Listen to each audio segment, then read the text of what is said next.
Kenapa ya anime Bleach disebelin? Kadang suka aneh dan bikin bingung. Ini part 3 ya. Widih, cakep banget ya.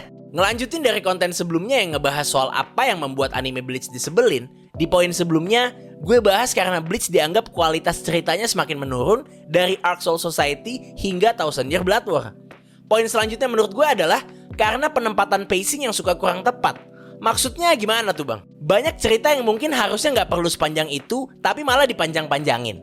Sebaliknya, ada cerita yang perlu diketahui lebih lanjut, tapi malah kontennya nggak detail atau bahkan di skip sama sekali. Mungkin kita bisa ambil contoh di arc Arrancar ya. Arc ini tuh bisa dibilang arc paling panjang di serial Bleach. Arrancar itu dimulai dari chapter 183 atau episode 110 sampai chapter 423 atau episode 342.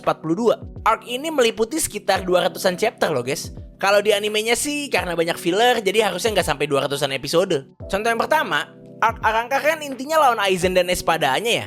Ichigo DKK tuh baru mulai fight serius sama Espada di chapter 260-an. Jadi nyeritain Arrancar level bawahnya tuh cukup panjang. Fight sama fraksionnya aja banyak banget. Terus ada Privaron Espada juga. Apakah harus panjang itu untuk ngebahas terkait Arrancar? Gak tahu juga sih ya. Untuk contoh sebaliknya, kita ambil dari Arc Arrancar juga deh. Kalian tahu Yami Largo kan? Espada nomor 0. Berdasarkan Aizen, berarti Yami adalah Espada dengan Reryoku terbesar ya. Belum tentu yang paling jago tapi ya. Kalau gue bilang Yami yang paling jago, nanti dikomplain sama fansnya Stark, Baragan, dan Ulquiorra.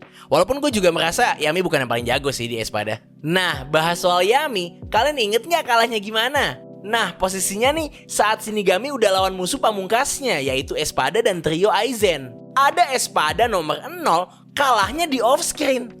Kalahnya juga gara-gara Kenpachi sama Byakuya bentrok. Kita nggak tahu sih detailnya gimana. Apakah Yami emang bener kalah karena fightnya Kenpachi dan Byakuya? Tapi kan emang kita dikasih lihatnya kayak gitu. Kita nggak bisa ngayal-ngayal juga kan. Yami monster ini kalah kena tebasan Kenny atau sabetan Senbonzakura. Masa Espada tingkat tinggi kalahnya begini? Vindor, Abirama, Gio Vega, sama Po aja masih lebih jelas kalahnya ketimbang Espada nomor 0 ini. Kalau karena hal ini Bleach disebelin, masih make sense sih buat gue. Karena gue juga sebel banget liatnya. Menurut kalian gimana? Setuju gak dengan poin yang ini? Atau kalian punya pendapat yang lain? Silakan kasih tahu gue bagian cerita mana yang menurut kalian harusnya dilengkapin atau malah gak usah ada sama sekali. Coba komen ya.